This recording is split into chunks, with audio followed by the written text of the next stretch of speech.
I'm Heather, and I like to do things. So, welcome to What Heather Did. And today, I went thrifting. I found some different shirts from local thrift store. Most are flannel. I have one denim shirt. And I'm gonna take some bleach and see what I can do with them. So when you're searching for your shirts, it's, I think, one of the most important things when you're looking at sizes is to understand, like, this one says it's a 2X, but it's clearly not a 2X, 2X. Like maybe a junior's 2X, or it got shrunk, right? So if you're looking for gifts, keep that in mind. If you're looking for yourself, you probably know what size you need. And I ended up, most of them were actually 2X, were actually extra larges, not 2Xs. But it was a pretty wide range of sizes. It was kind of interesting to me that though most of them were extra large, they were not all the same size. Anyways, found some cool shirts. My daughter's helping me. So for this, you're going to need some buckets of water. Clearly, you're going to need some gloves and eye protection. I definitely used eye protection. I don't want that splashing in my eyes. And I recommend wearing some clothes you don't mind, bleaching, because that might happen. We did this outside, just, easier to contain the mess. And so I have this bucket. I did not add enough bleach. I'm going to say that to begin with. So with my daughter's direction, I decided to try the dipped look for the denim shirt. And I used rubber bands to tie it off, and then we're just going to dip it in the bucket. This did not go according to plan. First of all, like I said, there's not enough bleach. I also have another bucket that just has plain water in it sitting right, well, it's on the ground right now. But then I can, rinse off my gloves, or if I need it, I have water right there.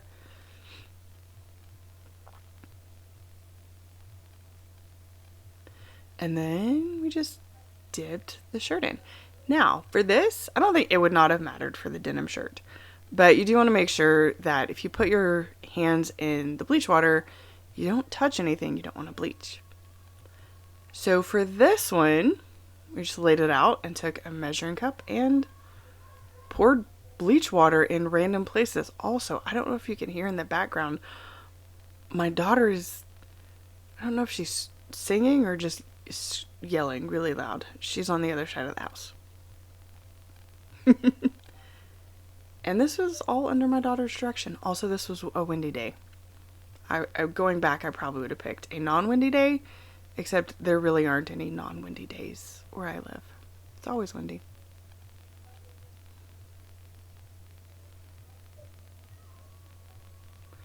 And if you look, you can see here, it's bleached. I will tell you, I had to add more bleach to the bucket of water I was using and then try again. You can also kind of see like different levels of bleachiness because of that. So then I decided to try. I just dunked the whole shirt in clean water. And then I'm just going to take straight bleach. So the whole shirt's wet. So I'm changing up my method. The black and white shirt was dry. So it was dry and I added bleach water. This one is a wet shirt and I'm going to add straight bleach. I just took a little bit, poured it on, and then I rolled up the material and kind of squeezed it all through. And I did that in a couple different places, just manipulating the fabric.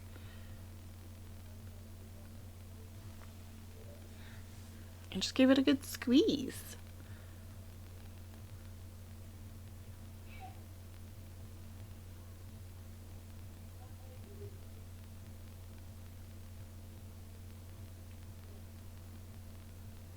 And obviously where I'm pouring the bleach is going to be the most bleached. But then as I rolled up the fabric and kind of squeezed that bleach water through, it really helped to give, I guess, a little bit more dimension in the final product. It's like kneading a dough, a ball of dough, a dough ball. I'm kneading my shirt. And then you just let it sit. And again, there's the clean water. I just kept dunking my hands in. Here's the final black and white shirt. Love the look. And because I was doing all this outside, this made it a lot less worrisome that I was gonna damage anything inside. And to rinse the shirts, I just laid them on this old chair that one of the dogs has chewed up and rinsed it with a hose. And I'm not worried about damaging the grass or the tree. There's not enough bleach compared to the amount of water being used. And then I hung them out. I squeezed them out, but then hung them to mostly dry before taking them inside. Okay, so here's the denim shirt. It sat in that bleach water for forever, and it didn't make any difference. Barely made a difference. So, changed my tactic, which,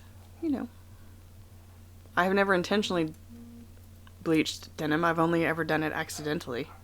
And my mother was very unhappy with what I did to her jeans. So, I mean, they were really cool. They were just way ahead of the time. And at the time, they just looked like your daughter had an accident with the bleach.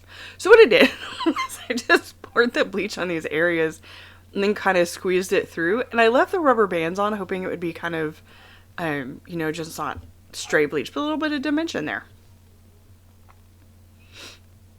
And squeezed it through really well. Rinsed my hands. Put the lid back on my bleach. And I did. I kept rinsing everything. And here's what it looked like. I was pretty happy with that. So everything got washed. Put it in the washer. Washed, dried. And here are my shirts. So I really like the way some of these came out. Like, it's just fun, right? And I know I've seen people who do like more bleach, but I didn't want to completely wash it out. I liked that you could still see the lines and stuff. Look at the back of this shirt. Hang on. Isn't that cute with the little buttons? It was really cute. I like that shirt. And then I tried to be funny and like throw this shirt over for the reveal, and that didn't work. And if you are enjoying this content, I would really appreciate it if you would like and subscribe, share, do all the things, and I have links in the description below to support my channel if you would like. I think the denim might end up being my favorite, the way it bleached. Like, I think it's cute. And then this one, I actually dipped in the bucket and just let it sit. It worked great. It looks good. And then I used my hand to like pat it in a few other places. So like there was a little bit more like light bleach. Okay, so I bought several t-shirts to use on the back of the denim or the flannel shirts. And I just cut them down a little bit, cut little squares. Once I decide what's going on what shirt, I'll clean it up a little bit. But I just cut these down to size. I was trying to make sure this was a little bit centered. And don't worry, I'm not wasting the scraps. You never waste your fabric scraps. I save all my scraps. And then I had my little, design. And I had, like I said, I had 3 different shirts for this. Look, see, folding up my scraps to save for later. And then I penned these, I recut and like centered the design for the shirt I wanted it on, and then penned it down really good. For t-shirts, I could have used interfacing, but I decided not to. I should have on one of the shirts, and I didn't, but it actually worked fine. And I just found coordinating threads and used a really pretty like decorative stitch, which took forever, and just went around my design. I didn't worry about the edges of the t-shirt. I didn't cover that up because those will curl up and, give it a little fun look. I don't know if fun's the right word, but it'll give it a little bit more dimension, I guess. One of the most important things is make sure your shirt nothing is getting caught. Your shirts are flat and nothing's getting caught like under the needle, because then you have to go and fix that. And we don't want to have to do that. We don't want to have to undo our stitches.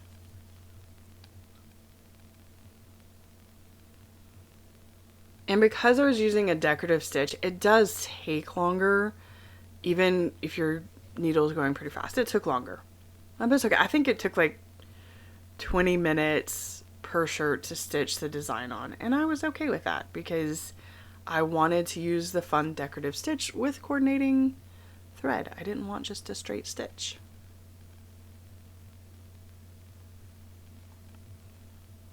And this actually works really. I was able to really line up the seams. It was really hard to see where this stitch started and stopped. So I liked it. All right, here are my shirts. So we have this one. Don't kill the vibe. This one I should have used interfacing on because both fabrics were really, really soft. So there is a little bit of bunching, but it's okay. It still looks cool. And my sister-in-law likes it. Also, I was giving these for Christmas presents, so I'm in my parents' bathroom, like right before I gave them to people. Look how cute this is. Oh my gosh, I love it. And this was a V-neck, so I did have to use some of the collar in the design, but the stitches are so cute. Now the pink shirt, I actually didn't have a design on, mostly because like I couldn't think of anything to put on it, but my niece was really happy with it. She said it was perfect the way it was, so we're gonna go with it. And then for again, I'm doing this in the bathroom before I was like, hey guys, pick a shirt. So I didn't have any more shirts for the denim, but look what I did. I had some bandanas. So I just sewed on some fusible interfacing, seriously hand cut letters. This was not well planned, and ironed on and then stitched over it just to hold those down real well. Oh, what do you think? I would love to know which one of your favorite is. And thank you for watching, and stay tuned to find out what Heather does next time.